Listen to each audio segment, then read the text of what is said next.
Democrats and Republicans are talking, but it's not clear they're making any progress. Welcome to DC Bureau, the Wall Street Journal's online politics show. I'm Jerry Seib, and for this edition of DC Bureau, we've come to Capitol Hill so I could talk with Senator Michael Bennet of Colorado, a Democrat, but one of a small group of senators who are trying to talk to each other to come up with some ideas to avoid that fiscal cliff of big tax increases and spending cuts at the end of the year. I joined Senator Bennet in his office. Senator Bennet, thanks for joining us today. Appreciate your time. Thank you for having me. Let me ask you with the simplest but most blunt question. Are we getting any closer to a resolution, or are we getting closer to the fiscal cliff? Well, I wish we were at a resolution today, and I think reading the tea leaves at this stage is hard. I have not given up hope that we're going to get to a deal that will avert the cliff, and I believe there are people that are negotiating in good faith on both sides. And negotiating in good faith is progress under the current circumstances. I think that's progress. I think we've had the president, have his opening offer. We've got the speaker making his opening offer. I think everybody believes that we're going to meet somewhere in the middle, and ultimately, I think we will. Let me ask you about what it seems to be the ultimate impasse here, which is that the Democrats in the White House believe that there's no way to construct a real deficit reduction deal without raising rates on the top 2% of American taxpayers, the top rate for those people. Republicans say we cannot accept rate increases. How do you get past that impasse? Well, I think that this election should have put us past that impasse.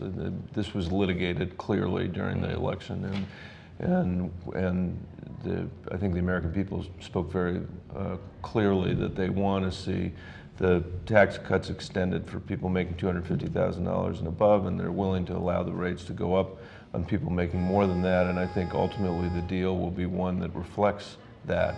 It also needs to reflect, though, the need for entitlement reform as well. This has got to be a comprehensive package, even to get to the most modest deal that will put us on the right path, which is about a $4 trillion deal over the next 10 years. Even if we achieve that, that hasn't actually changed our fortunes, other than it's changed the trajectory of our debt. But we've got another 10 years of this work in front of us before we're going to be able to find ourselves in a position of not handing off this ridiculous amount of debt to our kids. But what you're saying is that in the short term, the way you get moving down that path, the only way is if Republicans give on the rates question and Democrats give a little more specificity on what they're willing to do on entitlements. I agree with that. And what are Democrats willing to do? Well, let me say first that I've spent the last 11 months working with Lamar Alexander and learned a tremendous amount from him. Republican from Tennessee. And one of the things I've learned is that there's nothing easy about any of these choices that we have in front of us. And it's very hard to get short-term budgetary benefit out of it because you're not going to disturb people that are on Medicare today. But there are things that you can do, and there's modest things that add up to real numbers that you can do. I don't want to, at this stage, with the White House and the Speaker having the conversation they're having, I don't want to wade into any of that territory other than to say that there's no deal that can be constructed on revenue alone that's going to solve this problem, and that people at home understand that if you're my age, which is 47, if we leave these programs the way they are today, not only are we going to bust our budget, but they're not going to be there for us. And we're willing to engage in a conversation about that. Let me ask you about the Senate in particular, because a lot of attention is focused on the impasse between House Republicans and the White House. Are there meaningful bipartisan conversations still underway in the Senate so that if there's some kind of an agreement that there can be some assurance it will get through the Senate? So there have been 2 years of substantive conversations, at least 2 years of substantive conversations, bipartisan. The Gang of 6 or 8 was one example of that. The work I did with Lamar is another example of that. There are others that have worked individually. Bob Corker has done a lot of work, and there are a lot of people in the Senate that have worked on this. I think that we are now on hold in a sense, although I want to come back to your question, because what we want is for the Speaker and the President to have as much room as possible to make the deal that they're going to make. The work that's being done now is for, I think, people to hopefully to understand that the details of that deal are much less important than they're coming to a real deal. And if they come to a real deal, we should support it. I'm going to support it. Unless it takes Colorado out of the union, I will support a deal that the Speaker and the President reach, because it's that important to our economy. So what are you and Senator Alexander working on right now then? Well, we're literally right now, we're not. We've handed off our work product to the White House, to the Treasury Department, to the Majority Leader, and to the Minority Leader of the Senate, and we said, if this is of use to you, please let us know. The basic construct of what we proposed was the